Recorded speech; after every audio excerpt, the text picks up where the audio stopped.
শ্ৰোতাসকল নমস্কাৰ। লগতে যিসকলে ফেচবুক যোগে আমাক চাবলৈ লৈছে আপোনালোককো নমস্কাৰ জনাইছোঁ আৰু কৈছোঁ সুপ্ৰভাত। শ্ৰোতাসকল, আজিৰ অনুষ্ঠানটি আমি বিশেষ কি নাম দি মাতিম হিচাপে আগবঢ়াবলৈ লৈছোঁ আৰু আজিৰ অনুষ্ঠানটি যে ফেচবুক যোগে লাইভ কৰা হ'ব ইতিমধ্যে আমি আপোনালোকক কৈছিলোঁ। আৰু আজি যিটো বিষয় দিছোঁ, যিটো বিষয়ত আপোনালোকৰ মতামত আমি বিচাৰিবলৈ লৈছোঁ, বিষয়টো হৈছে যে অসমৰ যিটো বানপানীৰ সমস্যা, এই সমস্যাটো ৰাষ্ট্ৰীয় সমস্যা হিচাপে ঘোষণা কৰাৰ ক্ষেত্ৰত আপোনাৰ মতামত কি বাৰু? পুনৰ কৈছোঁ, অসমৰ বানপানী যিটো সমস্যা, এই সমস্যাটো ৰাষ্ট্ৰীয় সমস্যা হিচাপে ঘোষণা কৰাৰ ক্ষেত্ৰত আপোনাৰ মতামত কি বাৰু? নিশ্চয় আপুনি আমাৰ ফেচবুক পেজত লিখিব আৰু আপোনাৰ মতামত আমি পঢ়িম। আমি ভাবোঁ যে এনেধৰণৰ মতামত, ৰাইজৰ মতামত খুবেই জৰুৰী হৈছে, কাৰণ ৰাইজৰ মতামতেহে আচলতে চৰকাৰক নীতি নিৰ্ধাৰণত সহায় কৰে। শ্ৰোতাসকল, সেই উদ্দেশ্যেৰে আজিৰ কি নাম দি মাতিম অনুষ্ঠানত আমি আলোচনা কৰিম এই বিষয়ে। তেন্তে আগবাঢ়োঁ। ঠিক আছে, আমি গীতেৰে আগবাঢ়োঁ আজিৰ অনুষ্ঠানটিত। শেষ নাই। অসমত প্ৰতি বাৰিষা হেজাৰ হেজাৰ খেতিয়কৰ পথাৰ বুৰি যায়। হুদুৱে ভেটি মাটি খুন্দে গভীৰ নিশা, আৰু অকলশৰীয়া নাৱৰীয়াই তেতিয়া গায়, ভৰা বাৰিষাৰ বানে খহাই নিলে গাঁও।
বানপানীয়ে ঘৰৰ চালে পানী কাটি নিয়ে,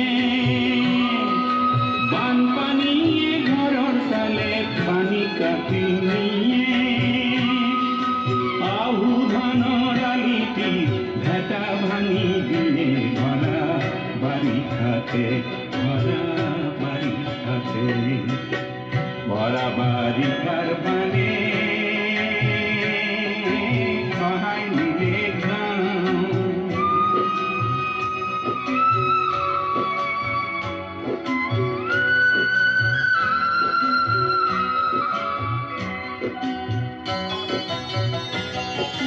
নাতি পুতিক আঁকোৱালি বুঢ়িয়াই কান্দে,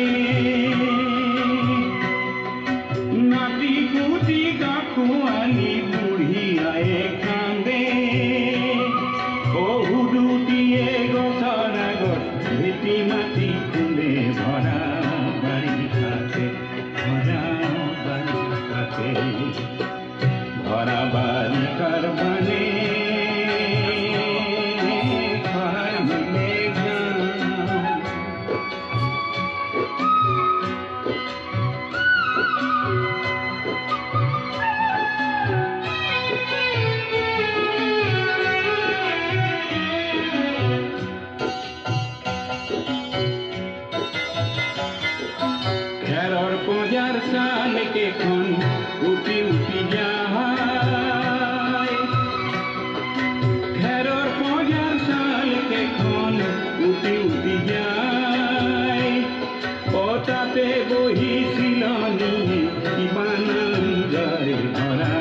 বাৰিষাতে ভৰা বাৰিষাতে ভৰা বাৰিষাৰ পানী সহায় নিলে গাঁও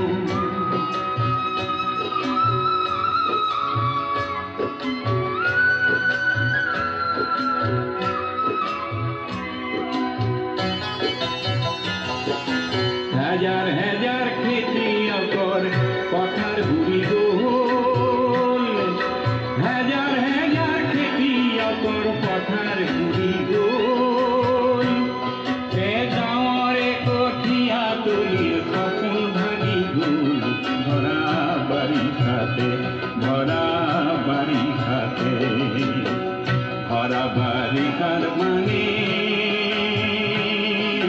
সহায় নিলে বাৰতেও চুপি কান্দে দুখীয়াৰে চাও ভৰা বাৰিষাতে ভৰা বাৰিষাতে ভৰা বাৰিষাৰ পানী সহায় নিলে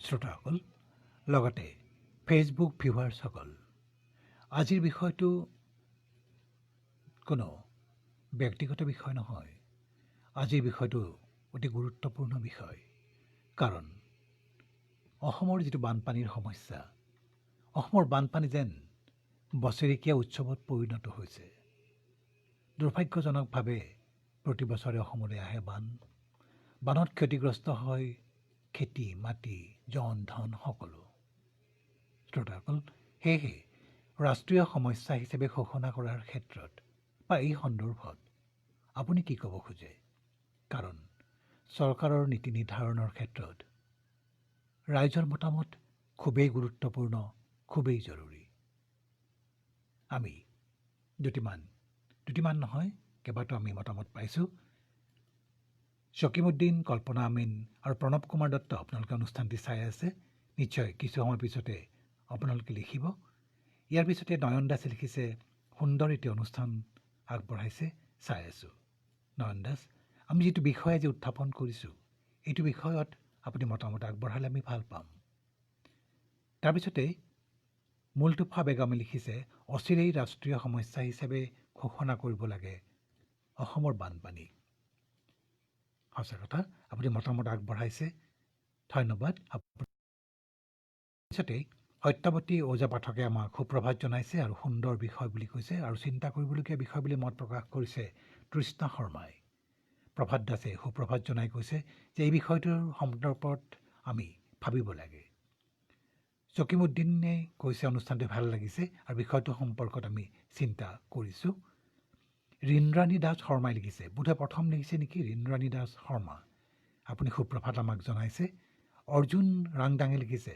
সুপ্ৰভাত অৰ্জুন ৰাংডাং আপুনি মতামত আগবঢ়াওকচোন কাৰণ চাওক আপোনাৰ আমাৰ মতামতে যদি চৰকাৰৰ নীতি নিৰ্ধাৰণৰ ক্ষেত্ৰত দিগদৰ্শক হ'ব পাৰে তেনেহ'লে আমি নিলিখোঁ কিয় বাৰু আপুনি নিশ্চয় ভাবিছে কিন্তু লেখা নাই নহয়নে কিন্তু লেখক চাওক বানপানীৰ সমস্যাটো সমাধান কৰিবলৈ হ'লে আমি সকলোৱে আগবাঢ়ি আহিব লাগিব আৰু এই লেখাটো জানো দায়িত্ব নহয় জনমত যদি গঠন কৰিব লাগে ইয়াৰ পিছতেই গায়ত্ৰী ৰাজবংশীয়ে লিখিছে বানপানী প্ৰকৃততে ৰাষ্ট্ৰীয় সমস্যা হ'ব লাগে কাৰণ প্ৰতি বছৰে বানপানীয়ে অসমৰ মানুহক জুৰুলা কৰি আহিছে প্ৰিয়ম্বদা দাস আপুনি অনুষ্ঠানটি চাই আছে বিষয়টো নিশ্চয় আপুনি শুনিছে আপুনি লেখক আমালৈ ইয়াৰ পিছতে উপাসনা শিৱমে লিখিছে আজিৰ বিষয়টি আচলতে মই খুবেই প্ৰয়োজনীয় আৰু প্ৰাসংগিক বুলি ভাবোঁ মই ভাবোঁ আমাৰ অসমৰ বাবে বানপানীৰ সমস্যাটো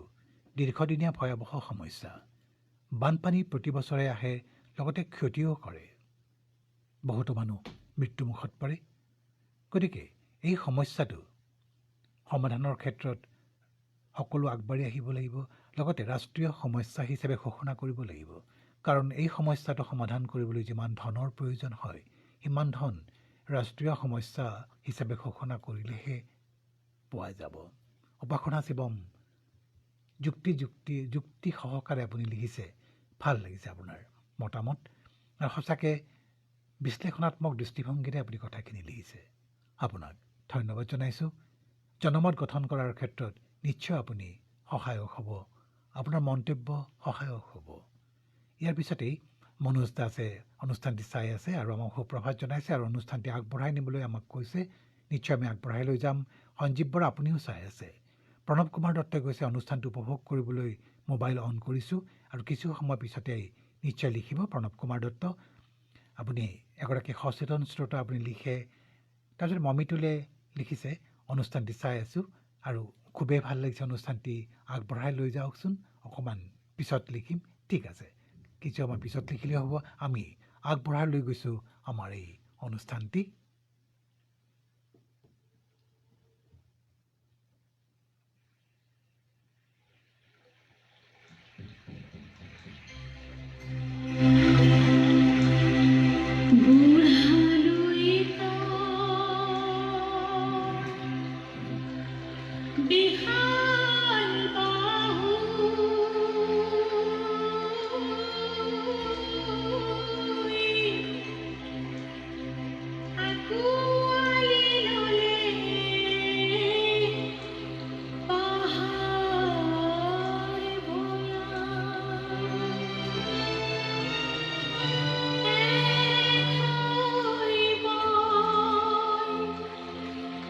Rahaniya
শ্ৰোতাসকল লগতে ফেচবুক ভিউৱাৰ্ছসকল আমি পুনৰ আহিছোঁ স্ক্ৰীণলৈ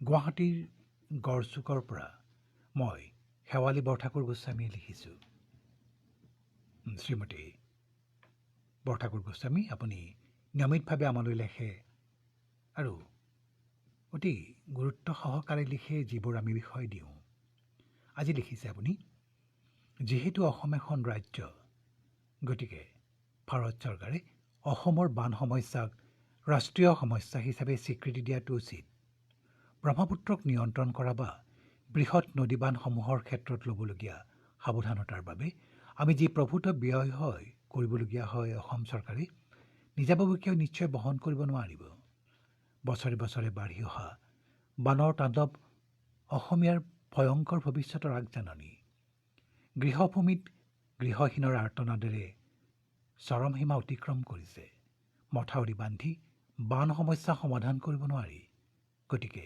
কেন্দ্ৰই ৰাষ্ট্ৰীয় সমস্যা হিচাপে স্বীকৃতি দি এটা স্থায়ী সমাধানৰ পথ নিৰ্ণয় কৰক নহ'লে বছৰে বছৰে বহু লাখ বিঘা মাটি খহি কৃষিভূমি নষ্ট হোৱাৰ লগতে ঘৰ দুৱাৰ বিনষ্ট হ'ব আৰু দৰিদ্ৰ সীমাৰেখাৰ তললৈ যাব বহু মানুহ কিয় আমি সেই দিনটোলৈ অপেক্ষা কৰোঁ তাতকৈ আমি ৰাষ্ট্ৰীয় সমস্যা হিচাপে ঘোষণা কৰি চৰকাৰৰ সহায়ত কেন্দ্ৰীয় চৰকাৰৰ সহায়ত এই সমস্যা সমাধান কৰিবলৈ আগবাঢ়ি আহিব নোৱাৰোঁনে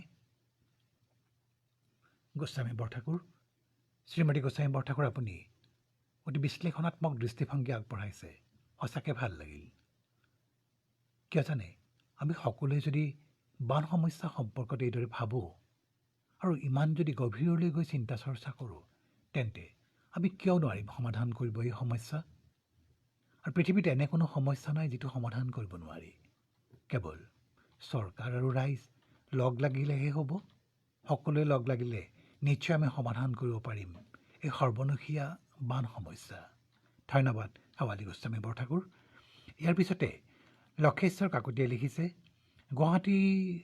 আকাশবাণী গুৱাহাটীৰ সকলো অনুষ্ঠানেই শুনো খুবেই ভাল লাগে অনুষ্ঠানবোৰ আজি অনুষ্ঠানটো চাইছোঁ প্ৰতিটো অনুষ্ঠানে আপ্লুত কৰাৰ দৰে আজিৰ অনুষ্ঠানেও আপ্লুত কৰিছে আজিৰ অনুষ্ঠানটোৰ বিষয়টো অতি গুৰুত্বপূৰ্ণ আৰু যিবোৰ গীত বজাইছে বানক লৈয়ে বজাইছে অনুষ্ঠানটোৰ গাম্ভীৰ্য বঢ়াইছে গীতবোৰে ধন্যবাদ লক্ষেশ্বৰ কাকতি আৰু গীতসমূহ নিৰ্বাচন কৰিছে পদ্ম তালুকদাৰে সমৰজিৎ অলেঙে লিখিছে ধাৰাসাৰৰ বৰষুণ আহিব পাৰে বান কিন্তু অনুষ্ঠানটি শুনি আছোঁ সমৰজিৎ অলেং আপুনি বোধহয় প্ৰথমবাৰৰ বাবে আমাৰ এই পেজত লিখিছে নহয়নে লেখক আমি উৎসাহ পাওঁ আমি আগবাঢ়ি যাবলৈ প্ৰেৰণা পাওঁ ইয়াৰ পিছতেই প্ৰদীপ পাটগিৰিয়ে লিখিছে ককাইদেউ কওক পাটগিৰি অসমৰ বান কালান্তক বান এই বানে প্ৰতি বছৰে অসমৰ হাজাৰ হাজাৰ বিঘা কৃষিভূমি বিধ্বস্ত কৰে লাখ লাখ জনতা আক্ৰান্ত হয় এই বানত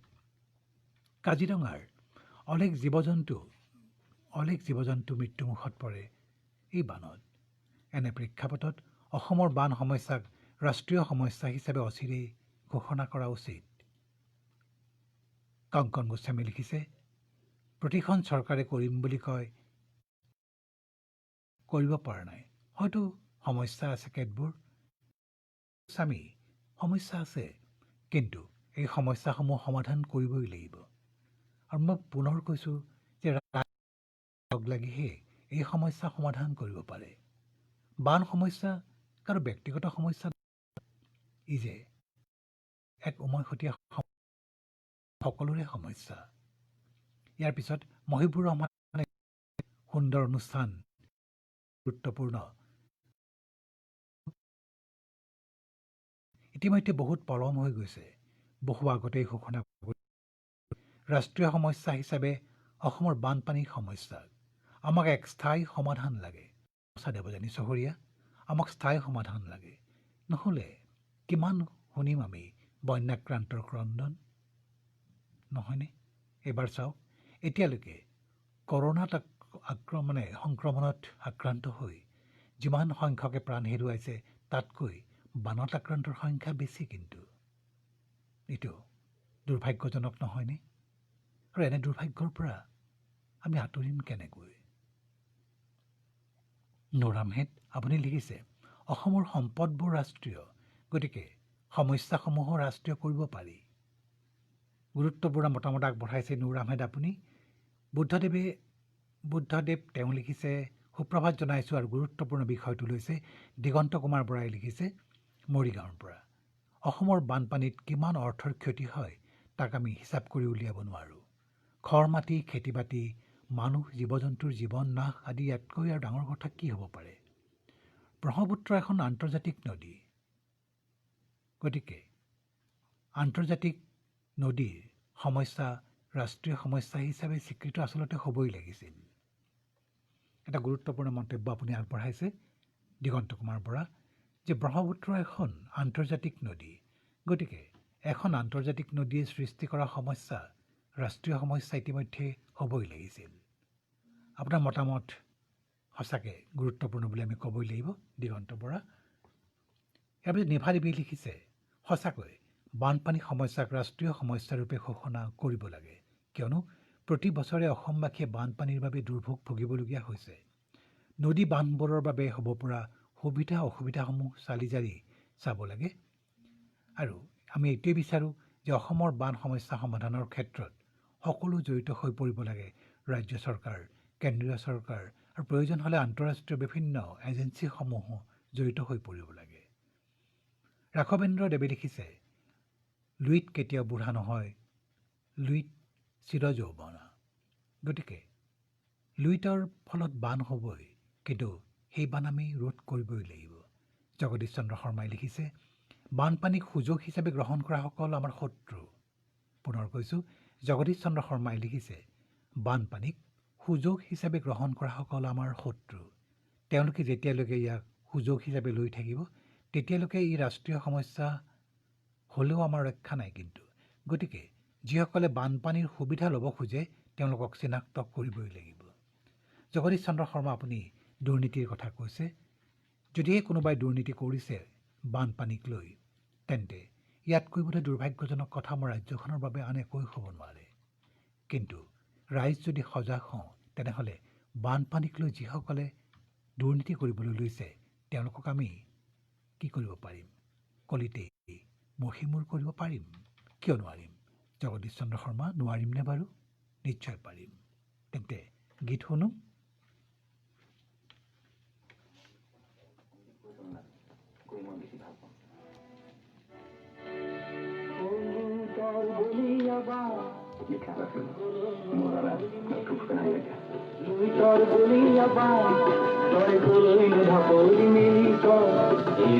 অবধ কাল রূপ ধরিল স্বপ্ন বারে বারে ফেরিত, অবধ কাল রূপ ধরিল স্বপ্ন বারে বারে ফেরিত।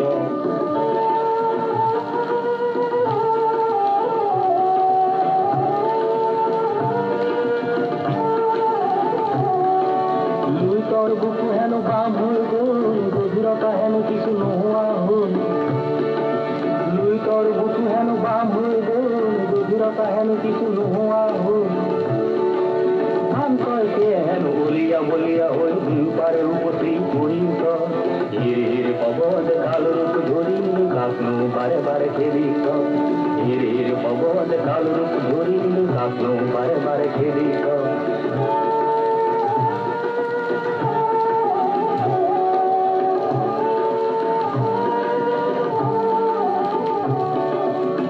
তোর বুকু হেন বাম হল গোল, গভীরতা হেন কিছু নোহোয়া হল। বাম কয়কে হেন বলিয়া বলিয়া হই দুই পারে উপশ্রী পরিত। হির পবন কাল রূপ ধরিল স্বপ্ন বারে বারে খেদিত। হির পবন কাল রূপ ধরিল স্বপ্ন বারে বারে খেদিত। বান কয়তে গিল নিঘিল আবি, আখারে কুঠিয়া নুটু আবি, শিশুবধ ভাওনা নেপাতিবি। ঘৰৰ চালতে সগুণক বহুৱাই মৰণৰ সবাহ নেপাতিবি। হিৰ পবন কাল ৰূপ ধৰিল স্বপ্ন বাৰে বাৰে খেদিত। হিৰ পবন কাল ৰূপ ধৰিল স্বপ্ন বাৰে বাৰে খেদিত।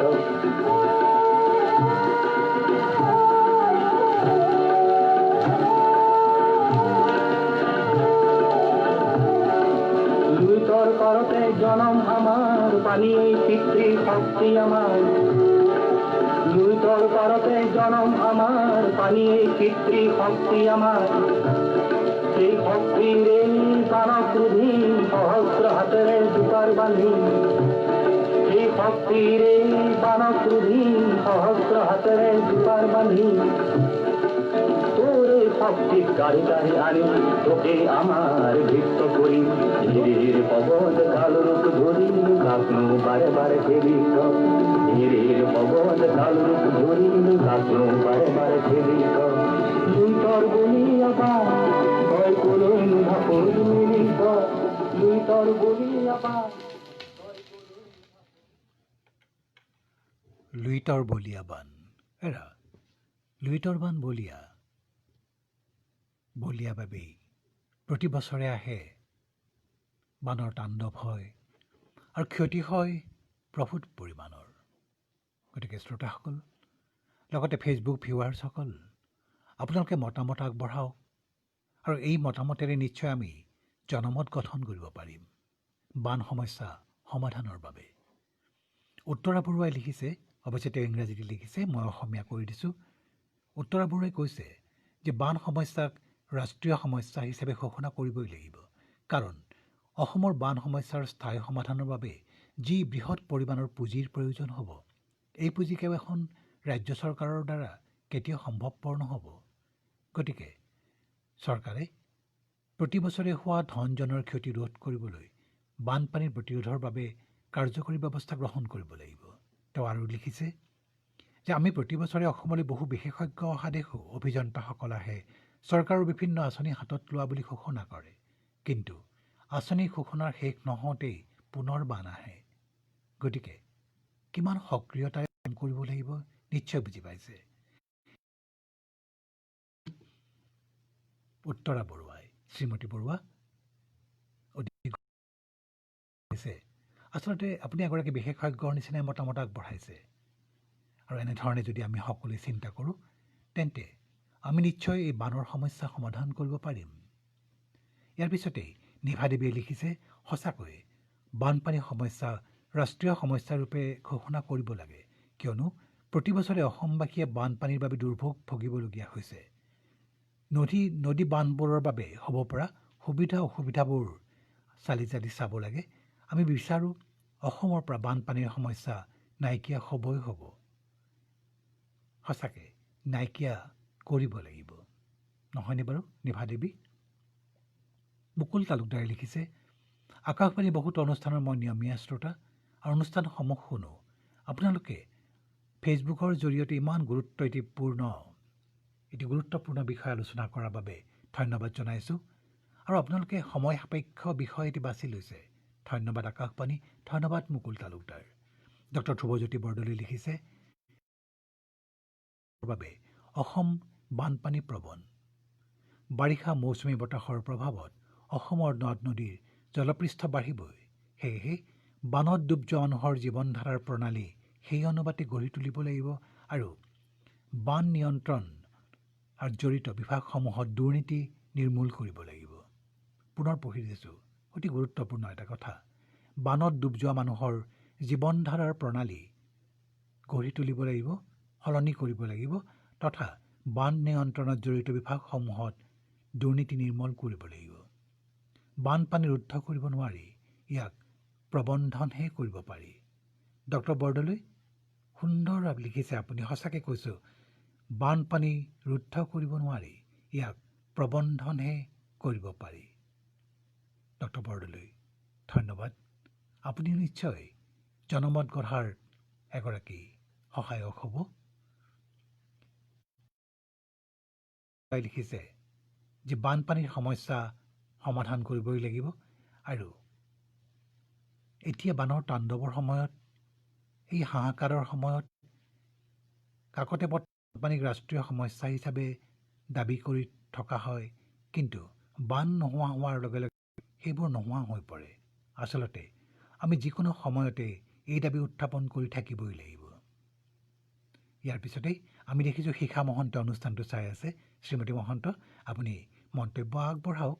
অতুল কলিতাই লিখিছে, হাৰিভাঙাৰ পৰা, আজিৰ বিষয়টো অতি স্পৰ্শকাতৰ বিষয়। মই একাষাৰেই ক'ব বিচাৰোঁ, অসমৰ বানপানীৰ সমস্যাটো ৰাষ্ট্ৰীয় সমস্যা হিচাপে ঘোষণা কৰিব লাগে।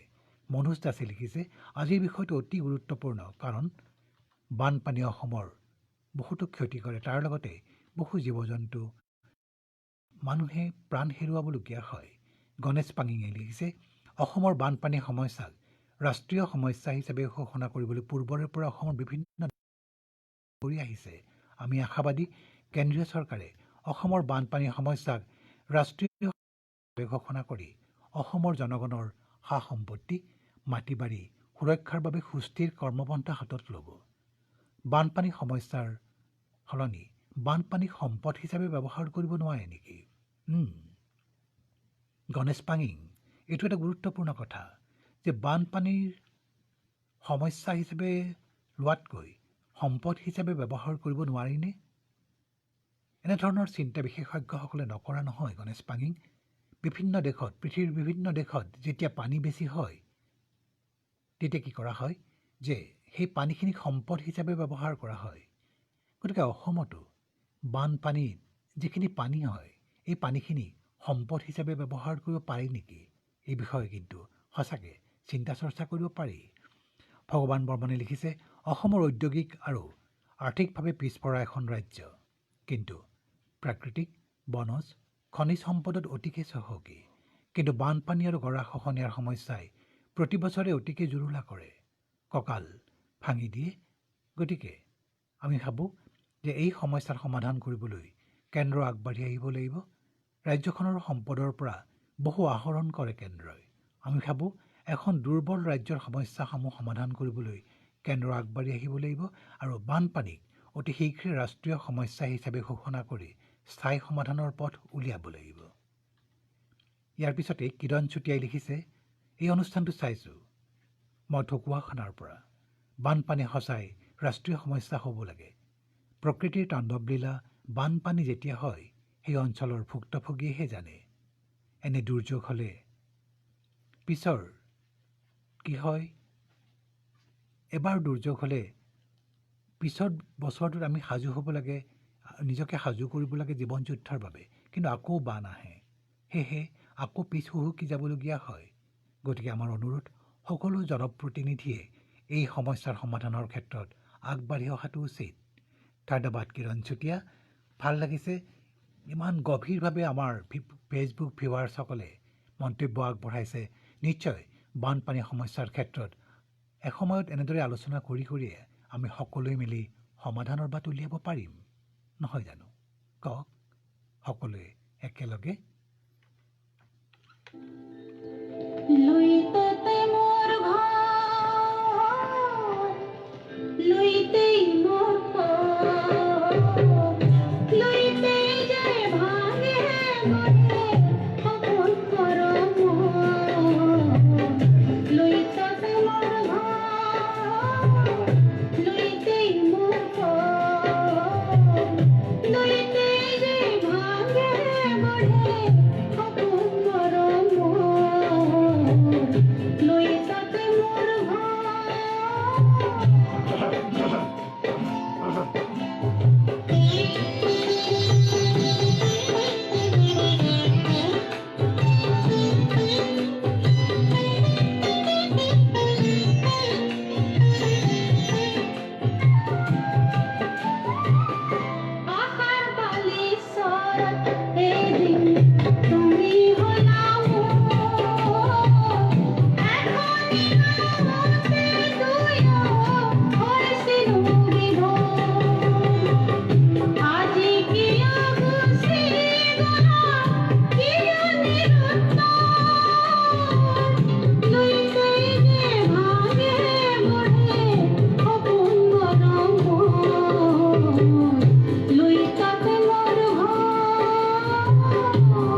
আমি পুনৰ স্ক্ৰীণলৈ আহিছোঁ।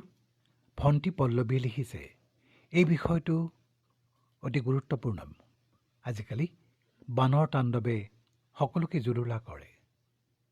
খেতিৰ মাটি, সম্পত্তি সকলো শেষ কৰি লৈ যায়। চৰকাৰে এই বিষয়ত অলপ গুৰুত্ব দিব লাগে, কাৰণ প্ৰকৃতিক সযতনে ৰাখিব পাৰিলেহে মানৱ জাতি জীয়াই থাকিব পাৰিব। বান সমস্যাৰ স্থায়ী সমাধানৰ বাবে ৰাষ্ট্ৰীয় সমস্যা হিচাপে ঘোষণা কৰিবই লাগিব। ভণ্টি পল্লৱী, পঢ়ি দিলোঁ আপোনাৰ মতামত।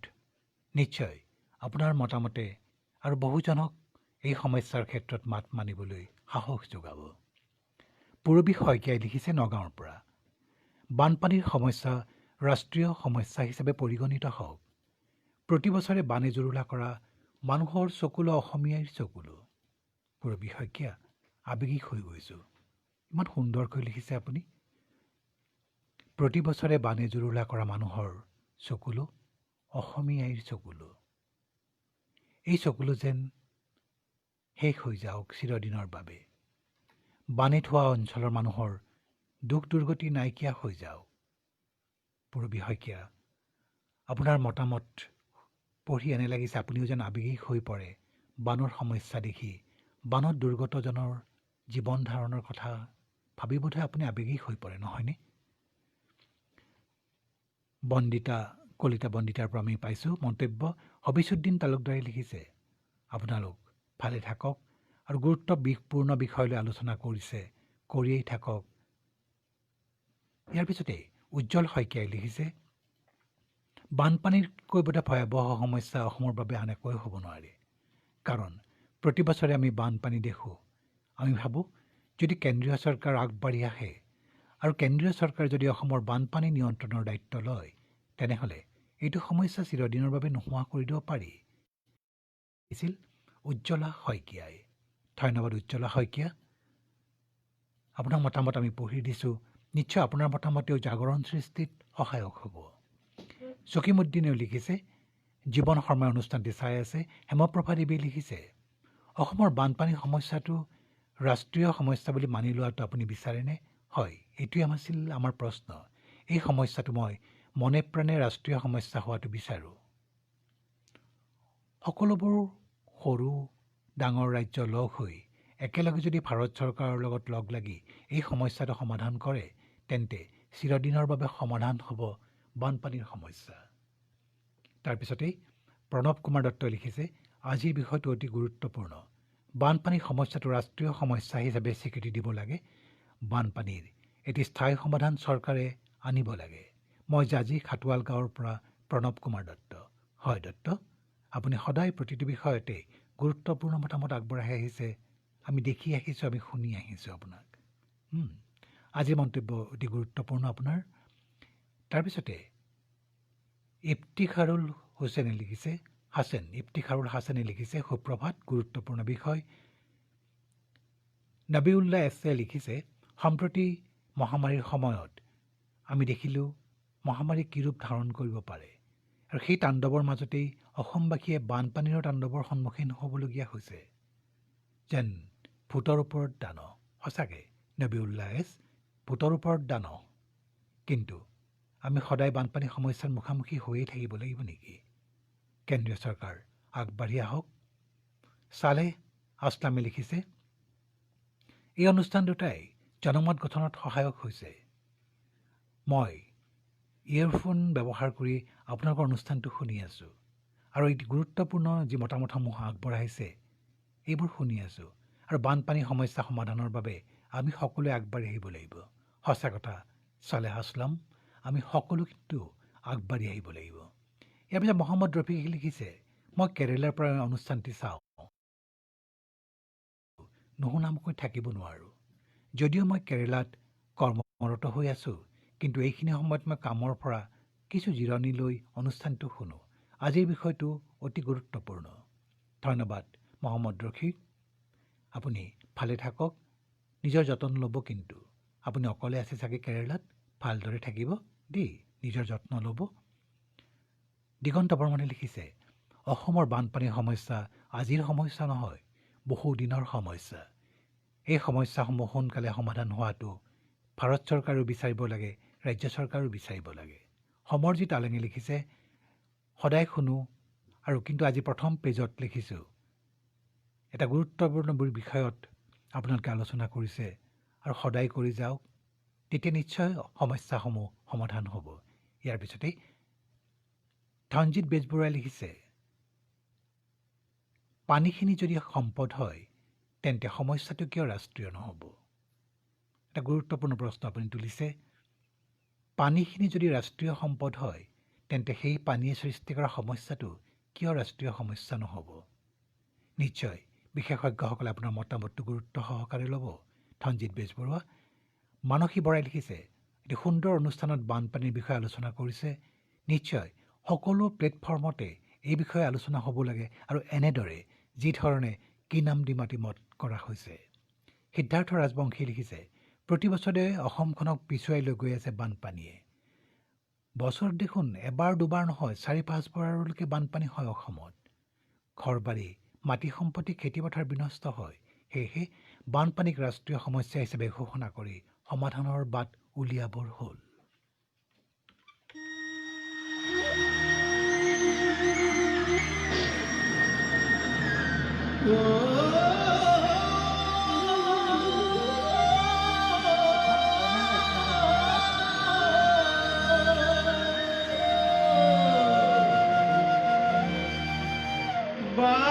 বাৰিষাৰ সংহাৰ ৰূপত আমি ম্ৰিয়মান, হে ৰাম ৰাম ৰাম। আমি ম্ৰিয়মান, আমি ম্ৰিয়মান।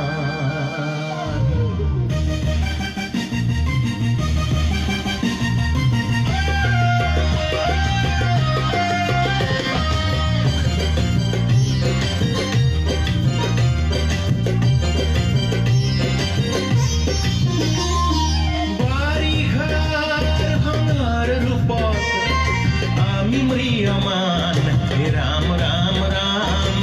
আমি ম্রিয়মান, আমি ম্রিয়মান, আমি ম্রিয়মান, আমি ম্রিয়মান। ঘর দুয়ার তাই নিলে ভয়ঙ্করী বান, পাহাড় পথার খহাই নিলে খেতি মাটি ধান। ঘর দুয়ার তাই নিলে ভয়ঙ্করী বান, পাহাড় পথার খহাই নিলে খেতি মাটি ধান। হে রাম রাম রাম, রাম রাম রাম। আমি ম্রিয়মান, আমি ম্রিয়মান, ও আমি ম্রিয়মান, আমি ম্রিয়মান।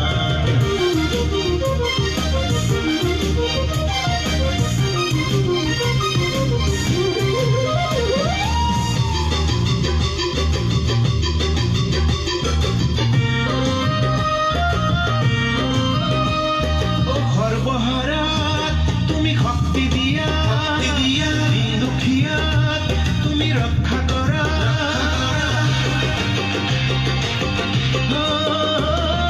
সৰ্বহাৰাত তুমি শক্তি দিয়া, দিন দুখিয়াত তুমি ৰক্ষা কৰা।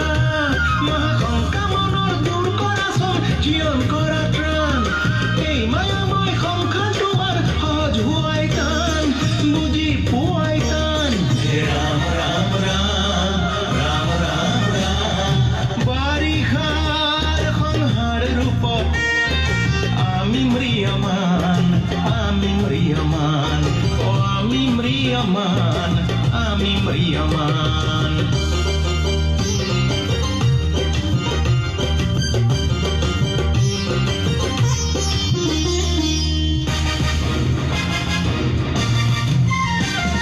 প্ৰলয়ৰ জ্বালা নালাগে প্ৰভু, নালাগে নালাগে নালাগে নালাগে। বিভীষিকা ভয় নানিবা ক'তো, নালাগে নালাগে প্ৰভু কাকো নালাগে।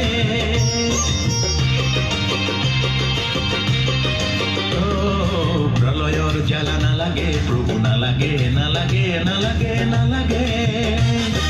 বিভীষিকা ভয় নানিবা ক'তো, নালাগে নালাগে প্ৰভু কাকো নালাগে। এই পৃথিৱী সঁচাবৰ ধুনীয়া, এই মানুহৰ মন ধুনীয়া। যত দুখ চিন্তাৰ অন্ত পৰা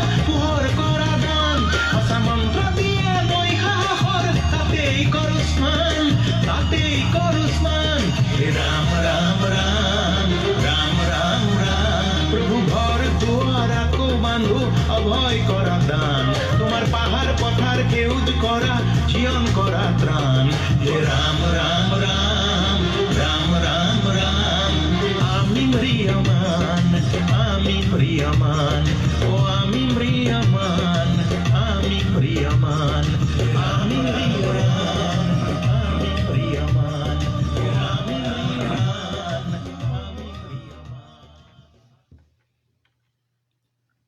শ্ৰোতাসকল, লগতে ফেচবুক ভিউৱাৰ্ছসকল মন কৰিলেনে? বন্যাক্ৰান্তসকলৰ দুখ দুৰ্দশা দেখি শিল্পীসকল ম্ৰিয়মান হৈ পৰে। কোন নপৰে? আমি সকলো বন্যাক্ৰান্তসকলৰ দুৰ্গতি দেখিলে আমাৰ ভাৱ হয় আমি কিমান আগুৱাইছোঁ, বিজ্ঞানৰ নামত আমি কিমান আগুৱাইছোঁ। আজিৰ বিজ্ঞান ইমান আগুৱাইছে, অথচ অসমৰ বানপানীৰ সমস্যাটো সমাধান হোৱা নাই কিয়? ৰঞ্জু দেৱী লিখিছে, অতি গুৰুত্বপূৰ্ণ বিষয় আজি আপোনালোকে লৈছে। আৰু বানপানীৰ সমস্যা যদি অসমত সমাধান কৰিব নোৱাৰে, তেন্তে অসমৰ কোনো ক্ষেত্ৰতে আমি অগ্ৰগতি লাভ কৰিব নোৱাৰিম।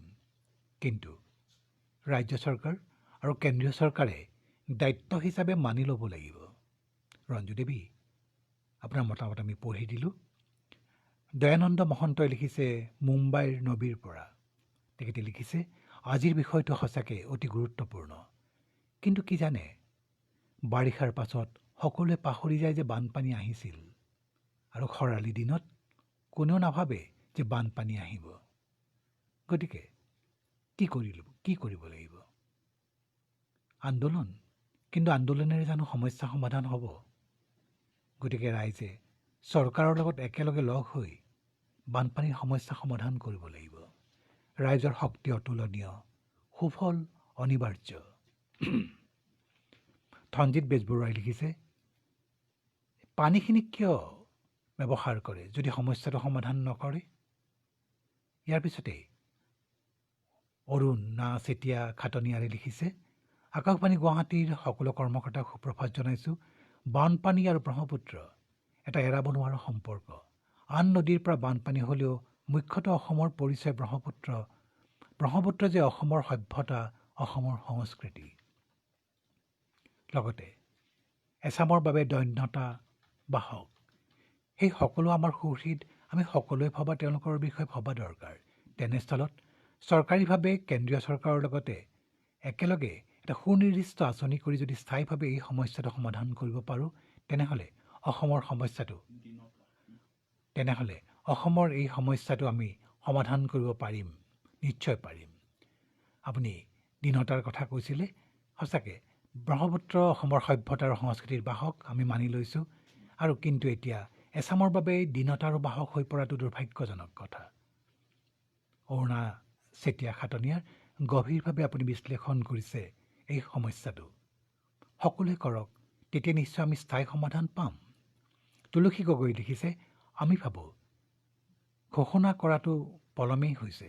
যি কি নহওক, শেহতীয়াকৈ ঘোষণা কৰিবলৈ লোৱাটো আমাৰ বাবে আশাব্যঞ্জক খবৰ। সমগ্ৰ অসমৰ ভূ প্ৰকৃতিৰ সঠিক ক্ষেত্ৰ অধ্যয়নৰ পাছত দীৰ্ঘম্যাদী আঁচনিৰ যোগেদিহে সমস্যাটো সমাধান কৰিব পৰা যাব। বানৰ লগতে গৰা খহনীয়া আৰু নিয়ন্ত্ৰণ কৰিব লাগিব। কেৱল মথাউৰি বান্ধি সমস্যাটোৰ সমাধান কৰিব পৰা নাযায়। তুলসী গগৈ, আপোনাৰ মন্তব্য আমি পঢ়ি শুনালোঁ। নিশ্চয় বান সমস্যা সমাধান সম্পৰ্কত যিসকল সজাগ, তেওঁলোকক বাট দেখুৱাব আপোনাৰ মতামতে। অপৰাজিতা গোস্বামী লিখিছে, অতি গুৰুত্বপূৰ্ণ বিষয়েৰে এটি সুন্দৰ অনুষ্ঠান আগবঢ়াইছে আকাশবাণী গুৱাহাটীয়ে।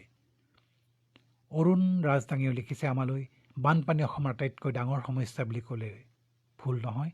কাৰণ যি সমস্যাই মানুহক সকলোখিনি হেৰুৱাবলৈ বাধ্য কৰে, সেইটো আটাইতকৈ ডাঙৰ সমস্যা নহয়নে বাৰু? পিছে এই সমস্যাৰ ক্ষেত্ৰত আমি কিমান আগবাঢ়িছোঁ, নে কেৱল আমি আলোচনাতেই সামৰিছোঁ? অৰুণ ৰাজদাং, হয়, এইটো এটা ভাবিবলগীয়া কথা। হয়, আমি কেৱল আলোচনা কৰিয়ে কটাওঁ নেকি? সমাধানৰ ক্ষেত্ৰত আমি যিমান আগবাঢ়িব লাগে সিমান নাবাঢ়োঁ নেকি বাৰু? লক্ষেশ্বৰ কাকতিয়ে লিখিছে, আজি অনুষ্ঠানটি ইমানেই গুৰুত্বপূৰ্ণ হৈছে যে কোনো প্লেটফৰ্মতে এই সম্পৰ্কত আলোচনা হোৱা নাই। কিন্তু কি নাম দি মাতিমে এনে কেতবোৰ সমস্যা আঙুলিয়াই দিছে যে সজাগ প্ৰহৰীৰ দৰে কাম কৰিছে। কি নাম দি মাতিমে? অসমৰ বানপানী অসমৰ গৰাখহনীয়াই নহয়, বহু সমস্যাক আপোনালোকে আঙুলিয়াই দিছে। হয়, আপুনি আঙুলিয়াই লিখিছে। বহু সমস্যাই আপোনালোকে আঙুলিয়াই দিছে আৰু সমাধানৰ বাট উলিওৱাৰ প্ৰয়াস কৰিছে। কি নাম দি মাতিবলৈ ধন্যবাদ। ধন্যবাদ লক্ষেশ্বৰ কাকতি। মৃদুস্মিতা শৰ্মাই লিখিছে, এটি সুন্দৰ বিষয়, গুৰুত্বপূৰ্ণ বিষয়, অনুষ্ঠানটোও সুন্দৰ। পৰমানন্দ মজুমদাৰে লিখিছে, বানপানী এটা ৰাষ্ট্ৰীয় সমস্যাৰূপে কাহানিবাই স্বীকৃত হ'ব লাগিছিল। প্ৰতি বছৰে ই আহে, মানুহক জুৰুলা কৰি যায়। ৰাষ্ট্ৰই বিশেষ ব্যৱস্থা ল'ব লাগে, কিন্তু এতিয়ালৈকে যে কিয় লোৱা নাই সেইটোহে চিন্তা কৰিবলগীয়া কথা। ধন্যবাদ পৰমানন্দ মজুমদাৰ। ইয়াৰ পিছত আমি পঢ়ি দিছোঁ কাৰ মতামত? জনাৰ্দন নাথৰ মতামত। আজিৰ বিষয়টো প্ৰাসংগিক। প্ৰতি বছৰে অহা বানপানীয়ে লাখ লাখ জনতাৰ কৃষিভূমি চকুৰ পলকতে শেষ কৰি দিয়ে। দুখীয়া জনতাৰ মাজত হাহাকাৰ পৰিস্থিতিৰ সৃষ্টি কৰে। শিবিৰ কেন্দ্ৰত আশ্ৰয় ল'বলগীয়া হয়। কিয়? এইটো সমস্যা সমাধান কৰিব নোৱাৰে? পৃথিৱীত বহু ডাঙৰ ডাঙৰ সমস্যাইতো সমাধান হৈ গৈছে। গতিকে বানপানীৰ সমস্যাটো সমাধান কৰিব নোৱাৰা কাৰণটো কি? জনাৰ্দন নাথ, আমিও কেতিয়াবা ভাবোঁ কাৰণটো কি? অতুল কলিতাইও লিখিছে। ইয়াৰ পিছতেই মমিতুলে লিখিছে, কেন্দ্ৰীয় চৰকাৰে যদি প্ৰত্যক্ষভাৱে অসমৰ এই বানপানীৰ সমস্যাৰ লগত মোকাবিলা কৰিব বিচাৰে, তেতিয়া নিশ্চয় আমিও বানপানীৰ সমস্যাৰ স্থায়ী সমাধান উলিয়াবলৈ ৰাইজ হৈ আগবাঢ়ি আহিম।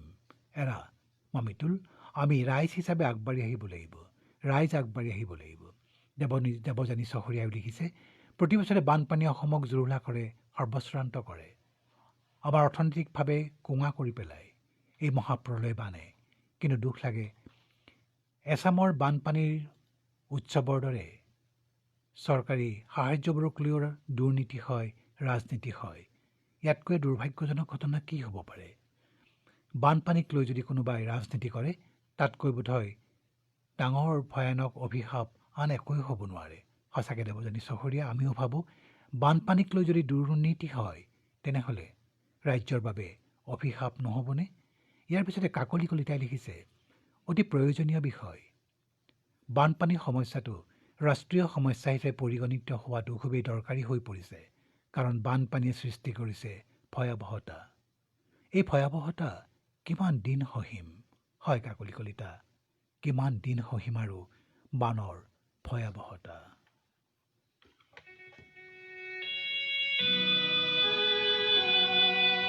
মহামিলনৰ তীৰ্থ এই ব্ৰহ্মপুত্ৰ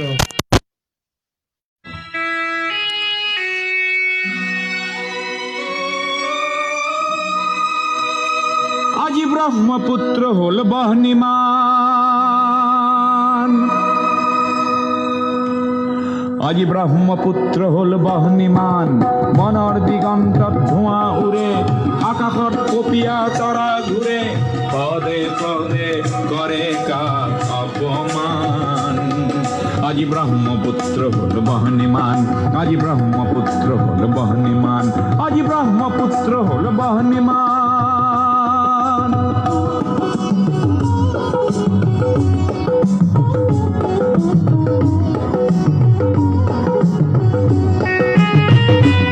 এই বাহনী নহয় শ্যামলী ঘনৰ, এই বাহনী ক্ৰোধান্বিত লক্ষ্য মনৰ, পুঞ্জীভূত নোপোৱাৰ বেদনা আগ্নেয়গিৰি সমান। আজি ব্ৰহ্মপুত্ৰ হল বহ্নিমান।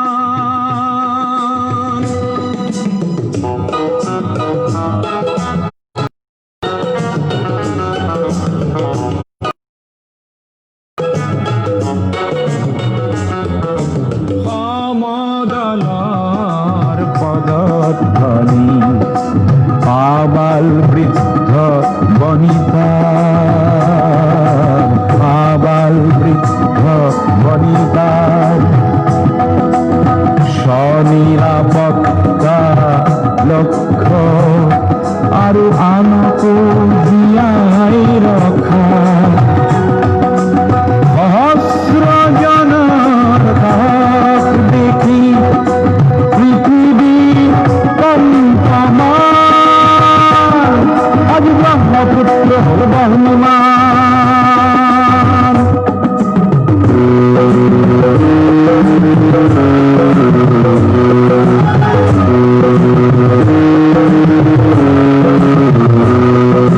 বজ্রনাদর প্রতিধ্বনি বয়ামে পর্বতে বাজে সংগ্রামী পুস্তকতা বলিষ্ঠ সংযম ভাবে প্রচণ্ড বহেলা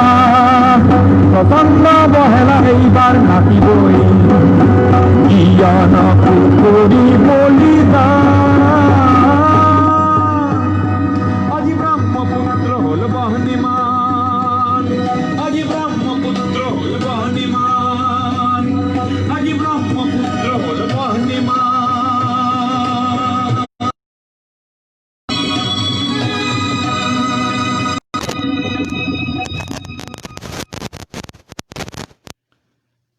শ্ৰোতাসকল লগতে ফেচবুক সকল আমি পুনৰ আহিছোঁ স্ক্ৰীণলৈ যিটো ভাবিছিলোঁ সেইটোৱেই হৈছে আমাৰ সঞ্চালক ডাঙৰীয়াই যেতিয়া বিষয়টো বাছি দিছিল তেতিয়া কৈছিল যে এই সম্পৰ্কত আমি চাম আমাৰ শ্ৰোতাসকল আমাৰ ৰাইজ কিমান সজাগ সঁচাকৈ আমি মন কৰিছোঁ আমাৰ ৰাইজ অসমৰ ফেচবুক ভিউৱাৰ্ছসকল মানে অসমৰ সকলোৱে বানপানীৰ সমস্যা সমাধানৰ বাবে সক্ৰিয়তা প্ৰদৰ্শন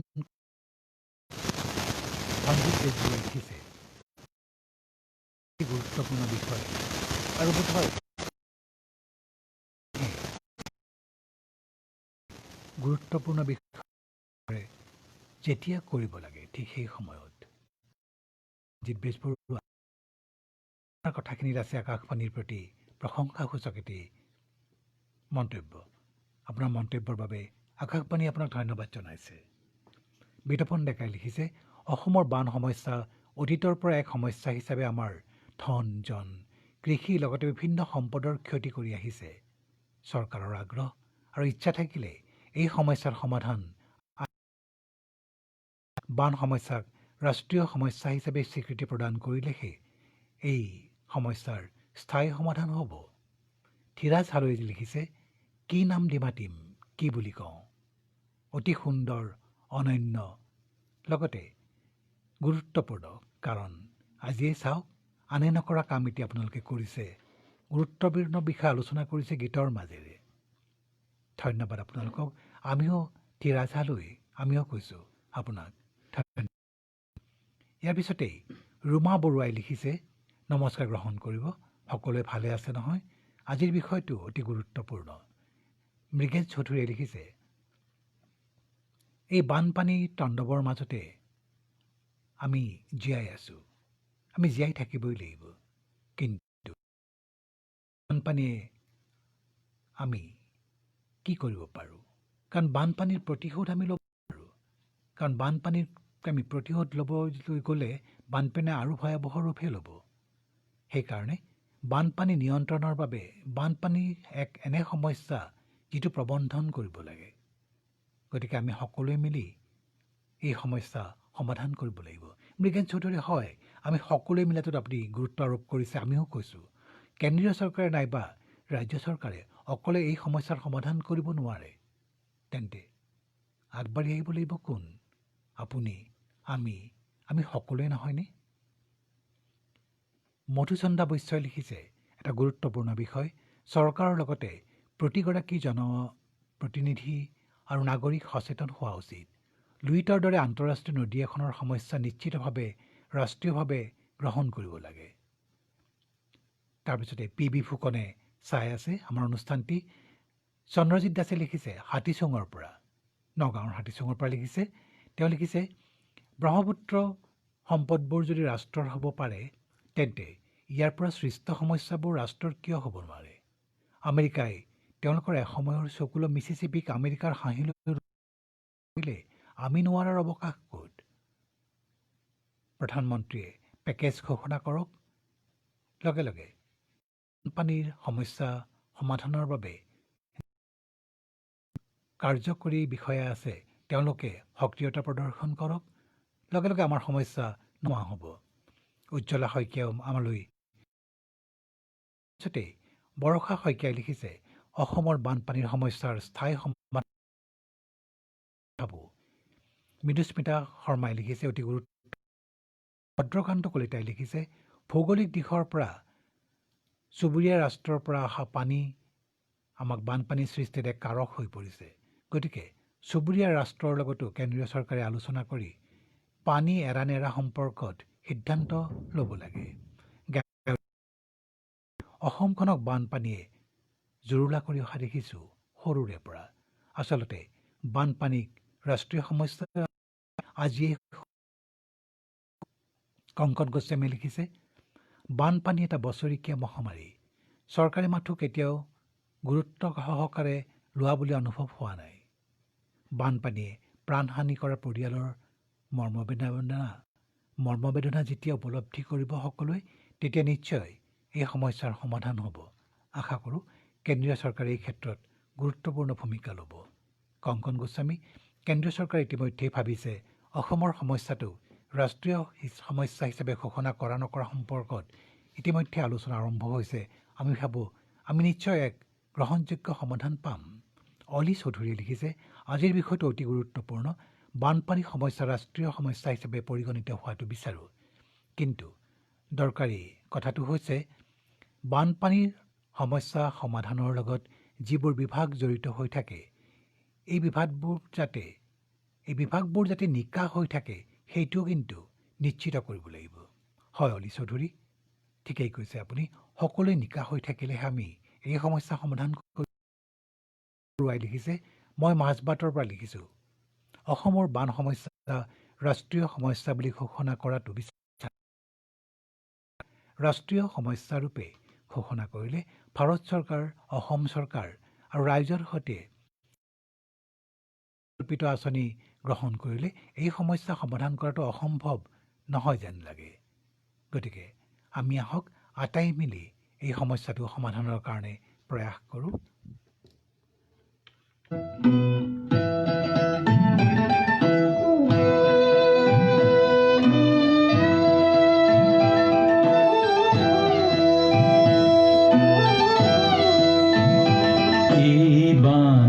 বাৰিষাৰে বান বাৰে বাৰে খহিম কিমান, এই বান বাৰিষাৰে বান বাৰে বাৰে খহিম কিমান, এই বান্ধ বালিৰে বান বাৰে বাৰে বান্ধিম কিমান।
ইমান কান্দে শুনা নাই, ইমান কৰুণ দেখা নাই।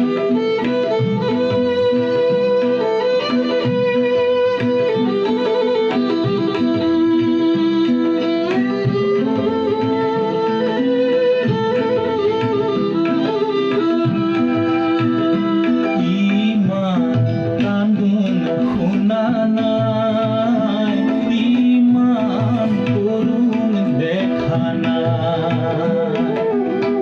বিধাতা তোমাৰ আঁচনি কাগজৰ নাম যায় উটি যায়। এই বান বাৰিষাৰে বান, বাৰে বাৰে বহিম কিমান। এই বান্ধ বালিৰে বান্ধ, বাৰে বাৰে বান্ধিম কিমান।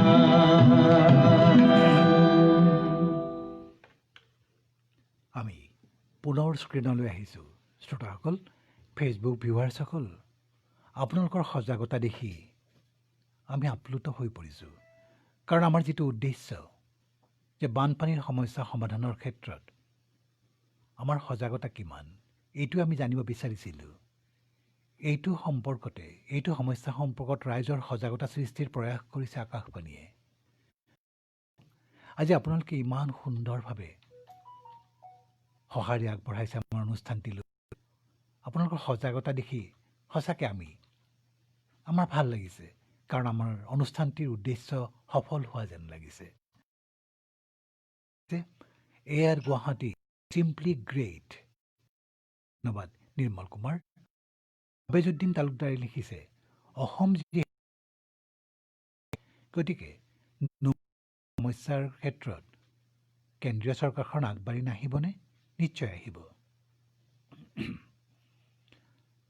কুন্তি বৰাই লিখিছে, thanking you for selecting a wonderful topic. এনেদৰে বিভিন্ন মতামত আহি আছে আৰু এইটো মন্তব্য আমালৈ পঠিয়াইছে, আমি পঢ়ি দিছোঁ। এইটো আমালৈ পঠিয়াইছে চকিমুদ্দিনে। আমাৰ অসমৰ তাক জানো আমি নাজানো। যদি ব্ৰহ্মপুত্ৰ নদীখন আন্তৰ্জাতিক নদী হয়, তেনেহ'লে আন্তৰ্জাতিক স্তৰতো চিন্তা চৰ্চা হ'ব লাগে। আন্তৰ্জাতিক চিন্তা চৰ্চা সমস্যাৰ সমাধানক লৈ আমি সকলোৱে আগবাঢ়ি আহিলে এই সমস্যা আমি নিশ্চয় সমাধান কৰিব পাৰিম। হয় চকিমুদ্দিন, কিয় নোৱাৰিম? আপুনি মই আমি সকলোৱে যদি আগবাঢ়ি আহোঁ, বানপানী কিয়, যিকোনো সমস্যা আমি সমাধান কৰিব পাৰিম, নহয়নে বাৰু? দীনেশ ৰাভা, আপুনি লিখিছে, আপোনালোকৰ অনুষ্ঠানবোৰে সঁচাকৈ সজাগতাৰ সৃষ্টি কৰি আহিছে, আজিও কৰিছে। ধন্যবাদ দীনেশ ৰাভা। মৃদুলা চহৰীয়াই লিখিছে, আজিৰ বিষয়টো অতি গুৰুত্বপূৰ্ণ বিষয়। যিমানেই সোনকালে সমাধান হয়, সিমানেই অসমখন উন্নতিৰ বাটেৰে আগুৱাই যোৱাত সহায়ক হ'ব। ধ্ৰুৱজ্যোতি কলিতাই লিখিছে, বানপানী অভিশাপ নহয়, বানপানী আচলতে সম্পদহে। আমি বিনা খৰচত, বিনা কষ্টত ইমান পানী পাওঁ, সেই পানীখিনিৰ যদি সঠিক ব্যৱহাৰ কৰিব পৰা যায় নহয়, তেন্তে সেই পানীখিনি উন্নয়নৰ কাৰক হ'ব পাৰে। ধ্ৰুৱজ্যোতি কলিতা এক কি ক'ম, গভীৰ বিশ্লেষণাত্মক মন্তব্য আপুনি আগবঢ়াইছে যে বানপানীৰ পানীখিনি অভিশাপ নহয়, বানপানীৰ পানীখিনি আচলতে সম্পদ। কাৰণ ইমানখিনি পানীক যদি আমি সম্পদ হিচাপে ব্যৱহাৰ কৰোঁ, তেনেহ'লে আমাৰ উন্নয়নৰ এক কাৰক হৈ পৰিব বানপানীৰ পানীখিনি। ধ্ৰুৱজ্যোতি কলিতা, সঁচাকৈ চিন্তা কৰিবলগীয়া এক মন্তব্য আপুনি আগবঢ়াইছে। আপোনাক ধন্যবাদ জনাইছোঁ। বানপানী সমস্যা সূত্ৰ অসমৰ নদ নদীসমূহ দকৈ খন্দাৰ ব্যৱস্থা কৰিব লাগে। ই অসমৰ বান সমস্যাৰ একমাত্ৰ স্থায়ী সমাধান হ'ব বুলি ভাবোঁ। প্ৰলক্ষ্য চন্দ্ৰ বৰাৰ মহাদেৱ চন্দ্ৰ দে লিখিছে, নমস্কাৰ, লিখিবলৈ পাই ভাল লাগিছে। হয় মহাদেৱ চন্দ্ৰ দে, আমি ভাবিছিলোঁ আপোনাক পোৱা নাছিলোঁ। আপুনি ভালে আছে নহয়? ঠিক আছে, ভালে আছে যেতিয়া কোনো কথা নাই, মোৰ আপত্তি নাই, কেৱল ভালে থাকিলেই হ'ল দেই। যত্ন লৈ থাকিব। আপুনি লিখিছে আপুনি সমস্যাক হিচাপে ঘোষণা কৰিব লাগে, তেতিয়াহে ঠাই সমাধান হ'ব। ৰাষ্ট্ৰীয় পুঁজিৰ আবণ্টন বাঢ়িব, বান্ধ আদি নিৰ্মাণ কৰিব পৰা যাব, আৰু তেতিয়াহে কি হ'ব? তেতিয়াহে ক্ষয়-ক্ষতিৰ পৰিমাণ কমি যাব। হয় মহাদেৱ চন্দ্ৰ দে ঠিকেই কৈছে। মৃদুস্মিতা শৰ্মাই লিখিছে, সুন্দৰ বিষয়। বানপানী ৰাষ্ট্ৰীয় সমস্যা হোৱাটো বিচাৰোঁ যদি সমাধান হয়, কাৰণ বানপানী কেৱল অসমৰ সমস্যা নহয়, দেশ বিদেশৰেই সমস্যা। কিন্তু অসমৰ বাবে বানপানী এক ভয়াৱহ সমস্যা। গাঁও এলেকাত মথাউৰিবোৰ ভাঙি নাইকিয়া কৰি যদি পেলোৱা হয়, এই সমস্যাৰ তেতিয়া সমাধান হ'ব নেকি বাৰু? যদি একেবাৰে মথাউৰিবোৰ নোহোৱা হৈ যায়,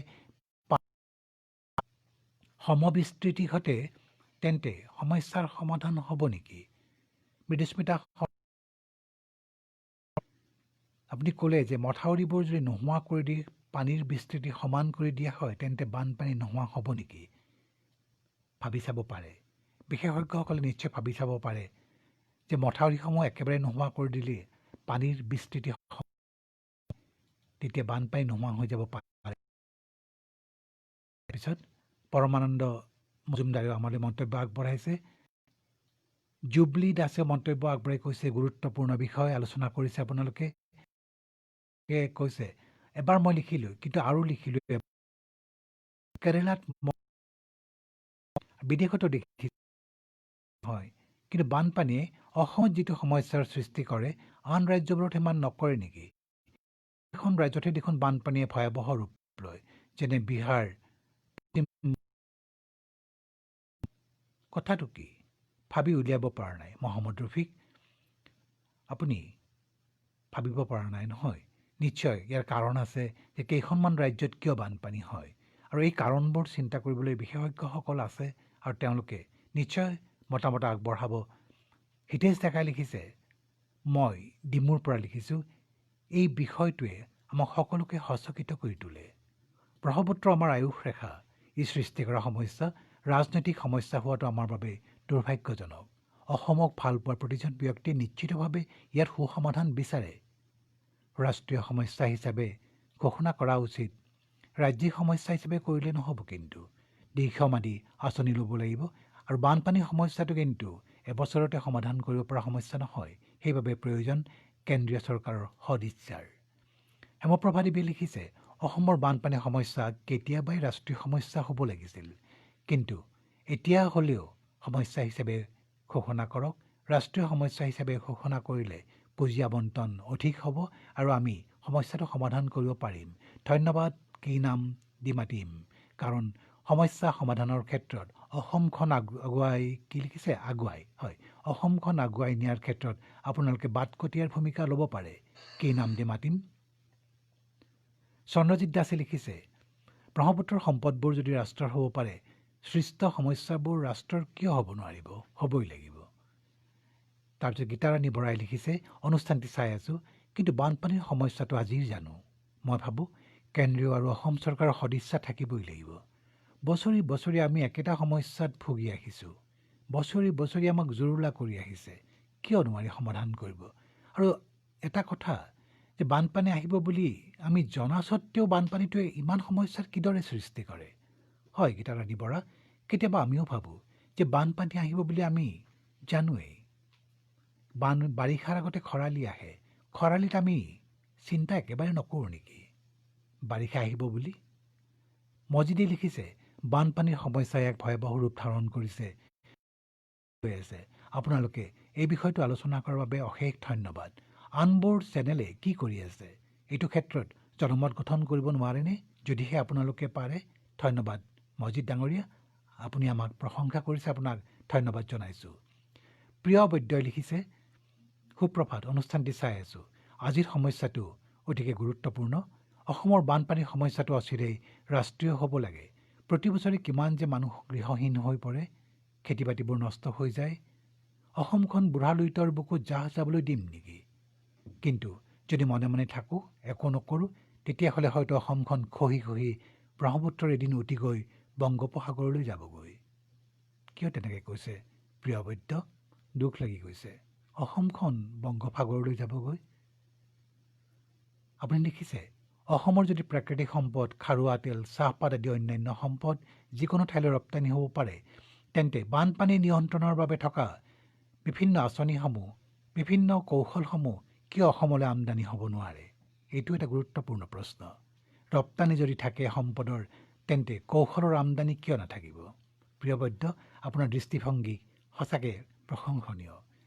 তাৰপিছত আবেজুদ্দিন তালুকদাৰে লিখিছে, যিহেতু অসম ভাৰতৰেই এটা অংশ, গতিকে ভাৰতৰ প্ৰতিগৰাকী ব্যক্তিয়ে, ভাৰতৰ প্ৰতিগৰাকী বিশেষজ্ঞই কেন্দ্ৰীয় চৰকাৰে বানপানীৰ সমস্যাক মূৰ পাতি ল'বই লাগিব।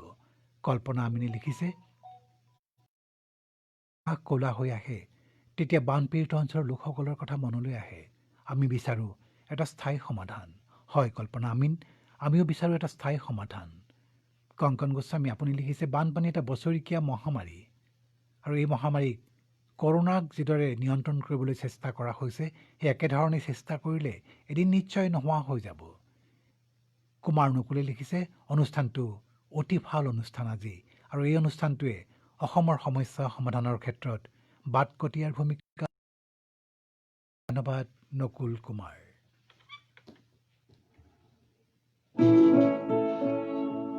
লুইতৰ পাছত এটা বন্ধু, তোমাৰ তুলনা নাই।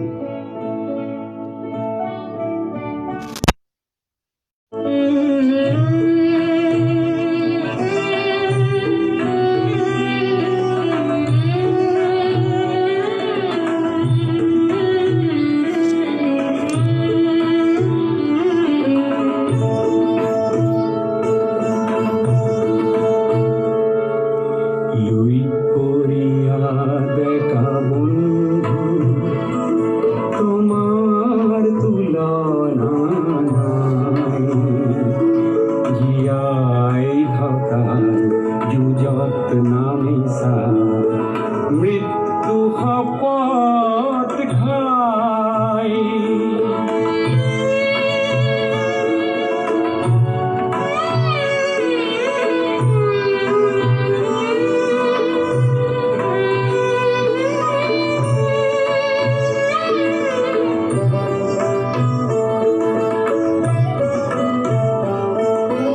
পুৰণি পুৰুষে হাত সাৱটি বহুতো হেৰুৱালে,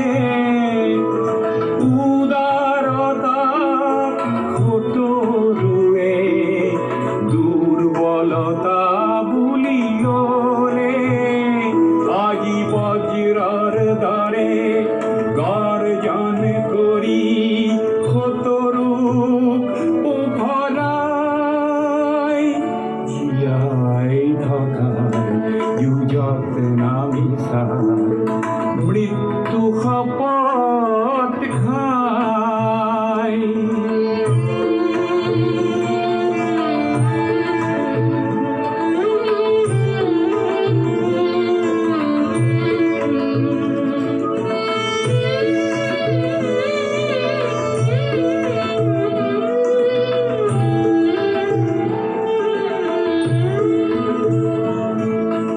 তোমাৰ পবিত্ৰ সাহত কলংক হানোতা যিখপ আছে, চোৱাইটি কৈ লাজতে সিহঁতে নিজৰ সমাধি ৰচে। লুইতে আজি ফেনে ফুটুকাৰে তীব্ৰ বেগেৰে বলে, তোমাৰ সাহৰ জোয়াৰ দেখি নত ফিৰে প্ৰণামিলে। পৃথিৱীয়ে আজি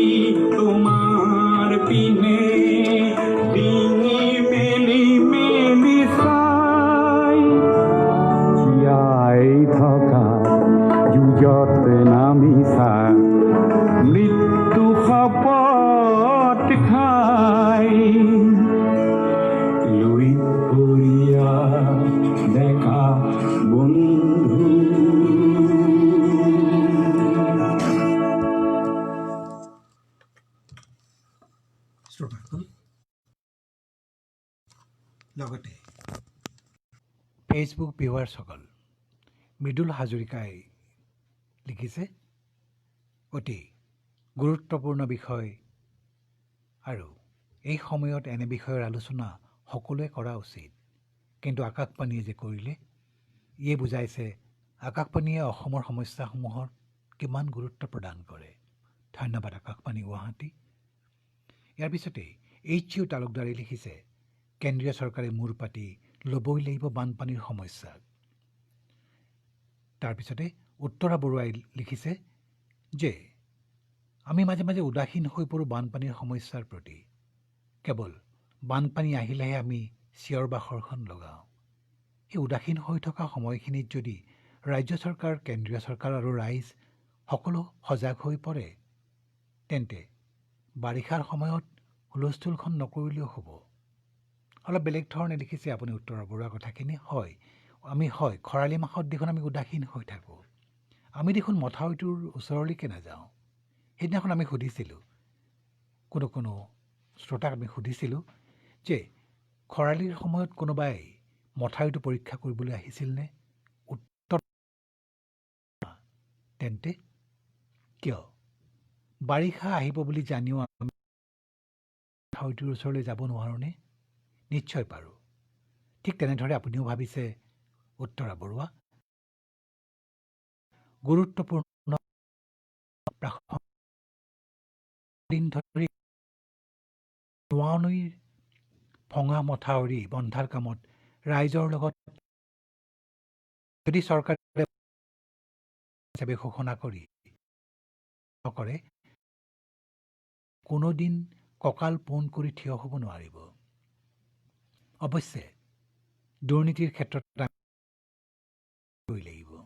এই মন্তব্য মুকুল হাজৰিকাৰ। ইয়াৰ পিছতেই গোবিন্দনাথে লিখিছে, সুন্দৰ এটি অনুষ্ঠান। সমুজ্জ্বল সাৰথীয়ে লিখিছে, অতি সুন্দৰ অনুষ্ঠান। অসমৰ বানপানী নিশ্চয় ৰাষ্ট্ৰীয় সমস্যা হিচাপে ঘোষণা কৰিব কেন্দ্ৰীয় চৰকাৰে। নীৰেণ শৰ্মাই লিখিছে, চৰকাৰ যদি আগবাঢ়ি আহে তেন্তে এই বানপানীৰ সমস্যা আমি দূৰ কৰিব পাৰিম। নবীন দাসে লিখিছে, top radio' is my best. সুন্দৰকৈ সমস্যাসমূহ বিশ্লেষণ কৰিছে আপোনালোকে, সেইকাৰণে কৈছোঁ you are really at the top. ধন্যবাদ নবীন দাস। নীতু শৰ্মাই লিখিছে, আমাৰ অসমত প্ৰতিবছৰে হৈ থকা বানপানীয়ে মীন পালন, খেতি কৰা মানুহখিনিৰ বৰ অপকাৰ সাধে। সেইবাবে ৰাজ্য চৰকাৰ আৰু কেন্দ্ৰীয় চৰকাৰ দুয়োখন চৰকাৰে সচাৰ্থত সক্ৰিয়তা প্ৰদৰ্শন কৰিব লাগে। নিহাৰ কাশ্যপে লিখিছে, বানপানী আচলতে এক ভয়াৱহ সমস্যা। মই কবিতা লিখোঁ, আজিও এটি কবিতা লিখি দিছোঁ, আৰু বানপানীৰ সমস্যাটো সমাধান হোৱাটো বিচাৰোঁ। নিহাৰ কাশ্যপ, আপুনি সঁচাকৈ এটি কবিতা লিখি পঠিয়াইছে। আজি যিহেতু সময় আমাৰ হাতত কম, পিছলৈ আমি শুনাম, হ'ব? বেয়া নাপাব দেই নিহাৰ কাশ্যপ। আপোনাৰ মন্তব্যক আমি কি কৰিছোঁ, গুৰুত্ব সহকাৰে লৈছোঁ। নবীন দাসে লিখিছে, আজিৰ যিটো বিষয় বাছনি কৰিছে, ধন্যবাদ। ব্ৰহ্মপুত্ৰ বোৰ্ড, ইৰিগেশ্যন আদিৰ দৰে বিভাগবোৰে বাৰু শুনি আছেনে? পুনৰ পঢ়ি দিছোঁ, Brahmaputra board, irrigation department, flood control department, এই বিভাগবোৰে এই অনুষ্ঠানটো শুনি আছেনে? অসমৰ বৰমূৰীয়াবোৰে শুনি আছেনে? বানপানী আৰু ৰাজনীতি অসমৰ এক বহুমূলীয়া কি হৈ পৰিছে, সম্পদ হৈ পৰিছে।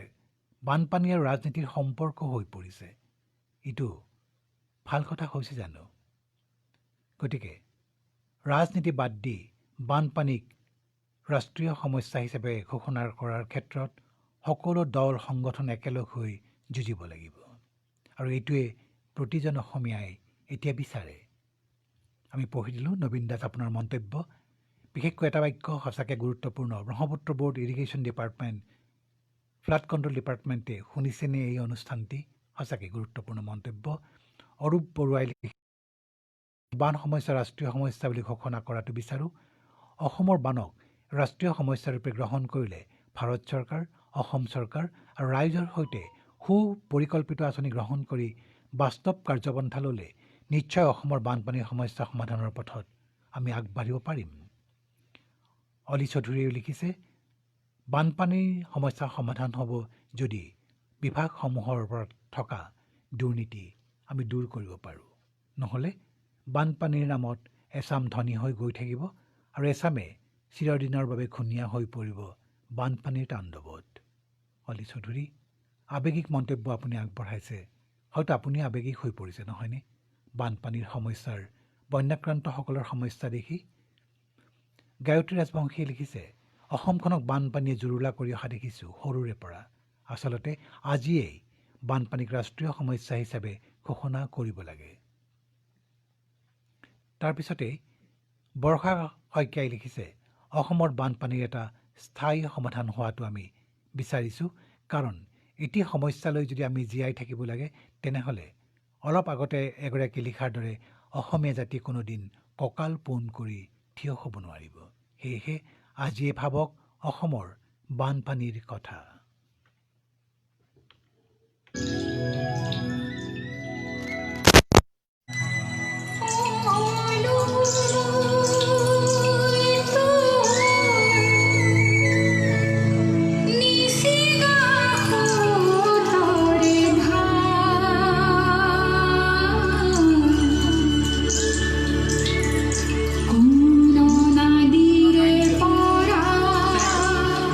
নীৰ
আমি পুনৰ আহিছোঁ স্ক্ৰীণলৈ। ভদ্ৰকান্ত কলিতাই লিখিছে, অসমৰ যিটো বানপানীৰ সমস্যা, এই সমস্যাটো বিভিন্ন কাৰণ থাকিব পাৰে, কিন্তু দেখা গৈছে যে আমি বানপানী বুলিহে হাহাকাৰ কৰোঁ, কিন্তু কাৰণসমূহ বিশ্লেষণ কৰি নাচাওঁ। কেতিয়াবা ওচৰ চুবুৰীয়া ৰাষ্ট্ৰই পানী এৰি দিলেও বানপানী হয়, ক'ৰবাত বেছিকৈ বৰষুণ দিলেও বানপানী হয়। গতিকে এই কাৰণসমূহৰ বিষয়ে বিস্তৃতভাৱে আলোচনা হ'ব লাগে। HU তালুকদাৰে লিখিছে, আমাৰ চাহপাত, আমাৰ তেল, আমাৰ গেছ সকলো আমাৰ সম্পদ। গতিকে অসমৰ যিটো প্ৰব্লেম অফ আছাম, অসমৰ যিটো সমস্যা, সেইটো why it not be a national problem. আপুনি লিখিছে, সঁচাকৈ হ'ব লাগে, আমিও বিচাৰোঁ। HU তালুকদাৰ, বৰষা কলিতা, অসমৰ বানপানী সমস্যাৰ স্থায়ী সমাধান এটা আপুনিও বিচাৰে, নহয় জানো? সেইবাবে আপুনি লিখিছে যে অসমৰ বানপানী সমস্যাৰ স্থায়ী সমাধান যদি নহয়, তেন্তে অসম আগবাঢ়িব কিদৰে? উজ্জ্বলা শইকীয়াৰ পৰা আৰু এটা আমি পাইছোঁ যে কেন্দ্ৰীয় চৰকাৰ আৰু ৰাজ্য চৰকাৰে সকলো চিন্তাধাৰাৰ ঠেক গণ্ডিৰ পৰা ওলাই আহি একমাত্ৰ বানপানী সমস্যাক এক নিজৰ সমস্যা হিচাপে ধৰি লৈ যদি আগবাঢ়ে, তেনেহ'লে বানপানীৰ বছৰীয়া হোৱা ধ্বংসলীলা আমি মুক্ত হ'ব পাৰিম। কিন্তু কেন্দ্ৰীয় চৰকাৰ আৰু ৰাজ্য চৰকাৰ আগবাঢ়ি আহিব লাগিব সকলো ঠেক গণ্ডিৰ পৰা মুক্ত হৈ। ধন্যবাদ উজ্জ্বলা শইকীয়া। চন্দ্ৰজিৎ দাসে লিখিছে, ব্ৰহ্মপুত্ৰ আমাৰ সম্পদ, ব্ৰহ্মপুত্ৰৰ পানীও আমাৰ সম্পদ। কেৱল সম্পদক লৈ ভাবি থাকিলে জানো হ'ব? সম্পদত যেতিয়া ক্ষতি হয় তেতিয়াও ভাবিব লাগিব। কিন্তু মই এইটোৱে বুজাব বিচাৰিছোঁ যে অসমৰ বানপানীৰ সমস্যাটো নিজৰ বুলি ভাৰতীয়সকলে ল'ব লাগিব, সকলো ভাৰতীয়ই ল'ব লাগিব। তাৰপিছতেই মধুচন্দ্ৰা S বৈশ্যই লিখিছে, কেৱল চৰকাৰেই নহয়, প্ৰতিগৰাকী নাগৰিক সচেতন হ'ব লাগিব বানপানী সমস্যা সমাধানৰ বাবে। মৃগেন চৌধুৰী লিখিছে যে এই বানপানীৰ সমস্যালৈ আপোনালোকে আলোচনা কৰিছে, এই আলোচনা আগতেই হ'ব লাগিছিল, কিন্তু একমাত্ৰ আপোনালোকে এতিয়া আলোচনাটো উলিয়াইছে, আন কোনেও উলিওৱা নাই। ধন্যবাদ আকাশবাণী, ধন্যবাদ মৃগেন চৌধুৰী, আপোনাক ধন্যবাদ জনাইছোঁ। তাৰপিছতেই আমালৈ আহিছে ধীৰাজ হালৈৰ মন্তব্য, আমালৈ আহিছে বিতপন ডেকাৰ মন্তব্য যে অসমৰ বান সমস্যা অতীতৰ পৰাই এক সমস্যা, কেৱল আজিৰ জানো? নহয়, কিন্তু কোনোখন চৰকাৰৰ দিনতে দেখোন সমস্যাটো সমাধান নহয়। কথাটো কি? পুঁজিৰ আবণ্টন কম নে ঠিক সময়ত হ'বলগীয়া সময়ত পুঁজিৰ আবণ্টন নহয়? গতিকে চৰকাৰে ভাবিবৰ হ'ল সমস্যাটো ক'ত, তাৰপিছত ৰাষ্ট্ৰীয় সমস্যাৰ কথা ভাবিবলৈ লাগিব। আচলতে অন্যান্য সমস্যাবিলাকৰ কথা ভাবি গুণি ঠিক ঠাক কৰিহে ৰাষ্ট্ৰীয় সমস্যাৰ কথা ভাবিব পাৰি। অকণমান ব্যতিক্ৰমী চিন্তা আপুনি আগবঢ়াইছে বিতপন ডেকা। আপুনি আন সমস্যাসমূহ সমাধান কৰি ল'ব দিছে বানপানীৰ লগত জড়িত, তাৰপিছত আপুনি ৰাষ্ট্ৰীয় সমস্যাৰ কথাটো তুলি ধৰিব লাগে বুলি কৈছে। হয়, ধনজিৎ বেজবৰুৱা, আপুনি গুৰুত্বপূৰ্ণ বিষয় আগবঢ়োৱাৰ বাবে যিদৰে ধন্যবাদ জনাইছে কাকলি কলিতাই। কাকলি কলিতাই এটা বাক্য লিখিছে, কিন্তু বাৰিষা শেষ হ'লেই পাহৰি যায় বানপানীৰ দুখৰ কথা। সেইটো সঁচা, এইটোতো আমি প্ৰথমতেই কৈছিলোঁ।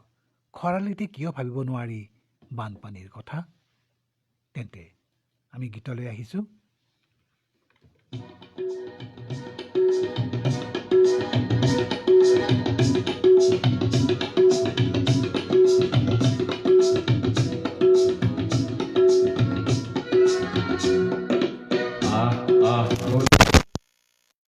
জনতা ওলায়া পোহৰানুতা ৰামৰে দেশতে থকা ৰাৱণ ঘূতে যায় যদি যায় জীৱনটো যাক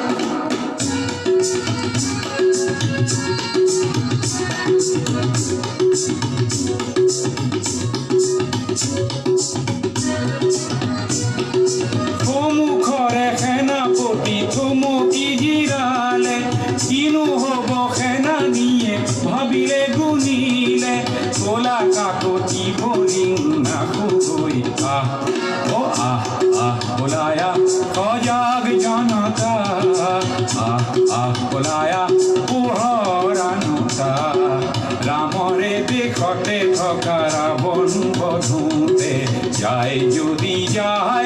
জীৱনটো যাক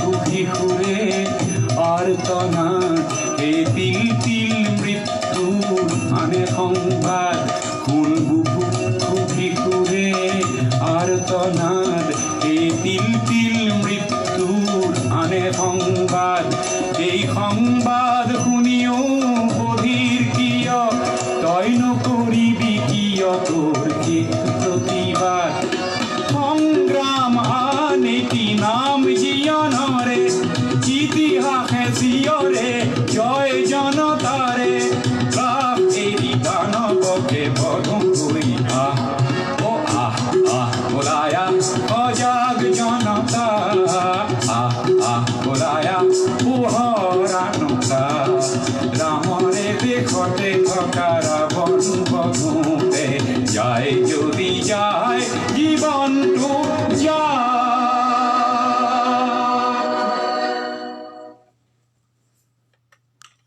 শ্ৰোতাসকল যিসকলে আমালৈ ফোন কৰে আপোনালোকৰ সৈতে আমি কথা পাতিম সোমবাৰে কথা পাতিম ভাবিছোঁ বুধবাৰেও কথা পাতিম সেইদিনাখন আমি সম্পূৰ্ণৰূপে আপোনালোকৰ সৈতে কথা পাতিম ফোন ইন যিটো ফোন ইন বুলি কোৱা হয় আজি আমি আপোনালোকৰ ফোন ধৰা নাই কাৰণ আজি আমি ফেচবুক যোগে অনুষ্ঠানটি প্ৰচাৰ কৰিছোঁ আৰু ফেচবুকত যিবোৰ মন্তব্য আহিছে বিভিন্নজনৰ পৰা ফেচবুক ভিউৱাৰ্ছসকলৰ মন্তব্য আমি আজি প্ৰকাশ কৰিছোঁ প্ৰচাৰ কৰিছোঁ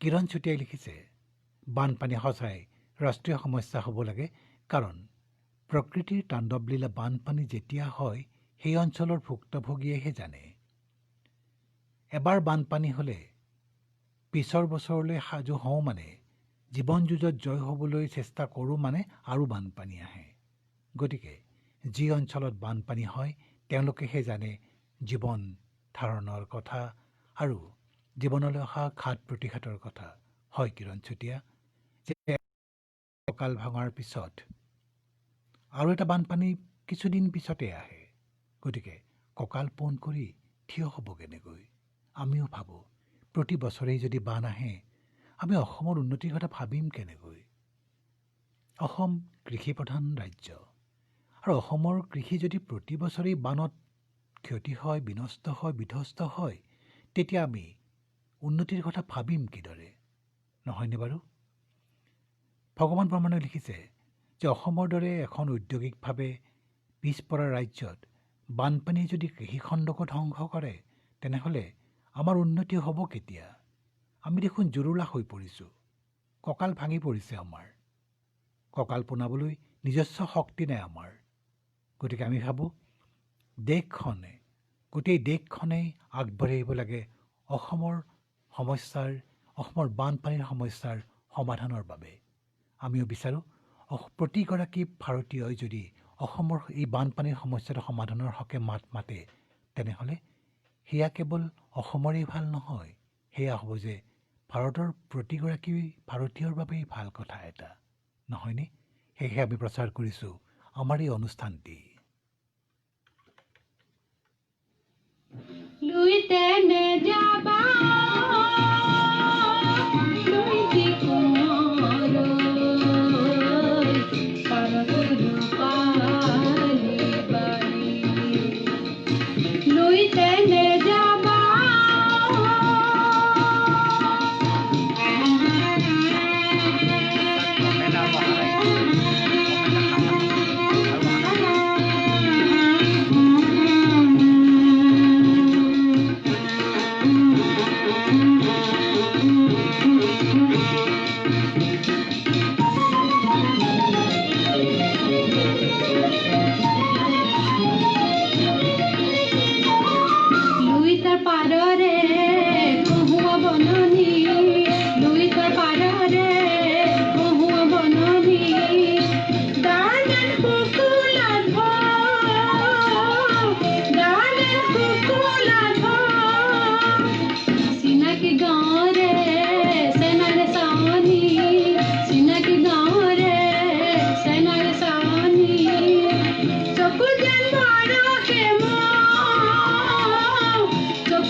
বালি বগি চকে চকি ওপৰে খৰালি হালি ওপৰে খৰালি হালি দুপাৰে দুহালি চাকৰি চকুৱা পুতেকি বতৰ পালি পুতেকি বতৰ পালি দুইতৰে বালি বগি চকে চকি ওপৰে খৰালি হালি ওপৰে খৰালি হালি দুপাৰে দুহালি চাকৰি চকুৱা পুতেকি বতৰ পালি পুতেকি বতৰ পালি লুইতি কুঁৱৰে চেনেহ জাতিলে লুইতি কুঁৱৰে চেনেহ জাতিলে ফুল কুঁৱৰিলে বুলি লুইতে নেযাবা লুইতি কুঁৱৰৈ পাৰত লুকালি লুইতে নেযাবা